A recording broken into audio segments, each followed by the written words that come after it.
மானிய கோரிக்கைகள் மீதான விவாதத்திற்காக தமிழக சட்டப்பேரவை இன்று கூடுகிறது. மக்களவைத் தேர்தல் நடைமுறைகள் நிறைவடைந்த நிலையில் தமிழக சட்டப்பேரவை கூட்டத்தொடர் இன்று தொடங்குகிறது.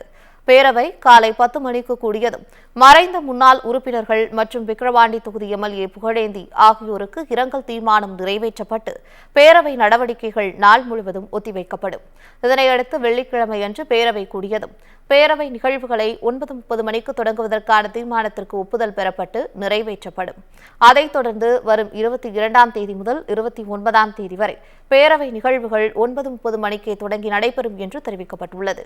இதேபோல் ஒவ்வொரு நாளும் காலை மற்றும் மாலை என இரு வேளைகளிலும் துறைகள் வாரியான மானிய கோரிக்கைகள் மீது விவாதங்கள் நடைபெறும் என்றும் குறிப்பிடப்பட்டுள்ளது.